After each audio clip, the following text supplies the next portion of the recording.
தொடக்க காலத்தில் எப்படி கொள்கை வீரியத்தோடு களப்பணி ஆற்றினாரோ அதே வீரியத்தோடு தொடர்ந்து பணியாற்றுவதை நாம் பார்க்க முடிகிறது.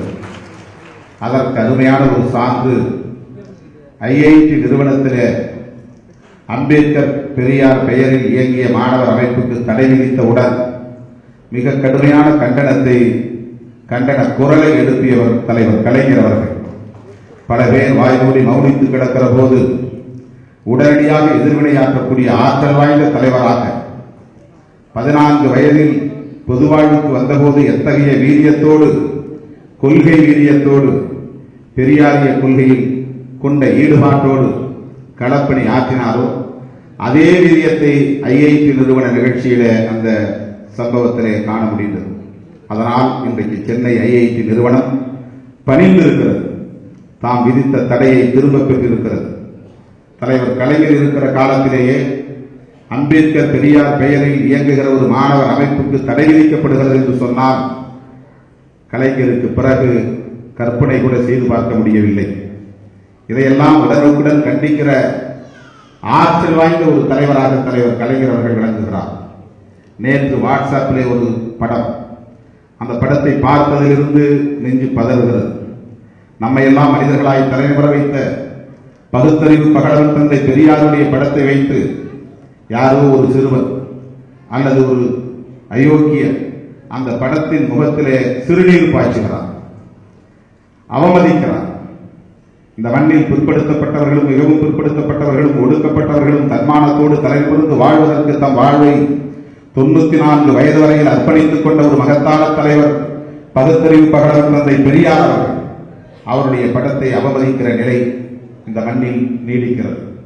புரட்சியாளர் அம்பேத்கர் அவர்களையும் தந்தை பெரியார் அவர்களையும் அவமதிக்கக்கூடிய அவலம் இந்த மண்ணில் தொடர்கிறது.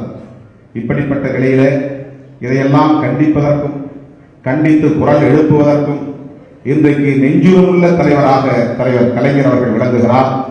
அப்படிப்பட்ட ஒரு மகத்தான தலைவரின் இல்ல நிகழ்ச்சியிலே பங்கேற்று அவருடைய பேரப்பிள்ளைகளின் நிகழ்ச்சியிலே பங்கேற்று இந்த மணமக்களை வாழ்த்துவதில் நான் பெரிதும் மகிழ்ச்சி அடைகிறேன். குறிப்பாக அண்ணன் தமிழரசு அவர்கள் இருக்கிற இடம் தெரியாமல் கட்சியின் வளர்ச்சிக்காக பாடுபட்டுக் கொண்டிருப்பவர், தன் முகத்தை காட்டாமல் தலைவருக்காகவும் இயக்கத்திற்காகவும் ஏற்றுக்கொண்ட கொள்கைக்காகவும் மிக தீவிரமாக களப்பணியாற்றுகிறவர்.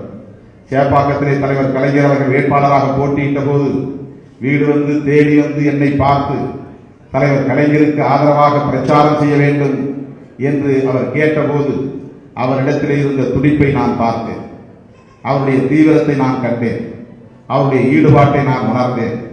ஆனால் அவர் ஒருபோதும் வெளிச்சத்திற்கு வந்ததில்லை, அவர் தன்னை எப்போதும் அடையாளம் காட்டிக் கொண்டதில்லை.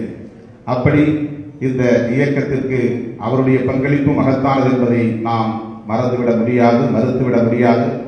அப்படிப்பட்ட தலைவர் கலைஞரின் நல்ல தொண்டராக விளங்குகிற நல்ல தளபதியாக அண்ணன் அவர்கள் விளங்குவதைப் போல நல்ல தொண்டராக விளங்குகிற மு.க. தமிழரசு அவர்களின் இல்ல நிகழ்ச்சியிலே பங்கேற்று தந்தை அருள்நிதி அவர்களுக்கும் அவருடைய துணைவியாருக்கும் வாழ்த்து தெரிவிக்கிற வாய்ப்பு எனக்கு வழங்கியமைக்காக என்னுடைய நெஞ்சார்ந்த நன்றியை மீண்டும் ஒரு முறை தெரிவித்து தலைவர் கலைஞரை போல் அவரது நெஞ்சுரத்தை போல் நீங்கள் என்றென்றும் நீடூழி வாழ வேண்டும் என்று நெஞ்சார வாழ்த்தி வாய்ப்புக்கு நன்றி கூறி விடைபெறுகிறேன். நன்றி, வணக்கம்.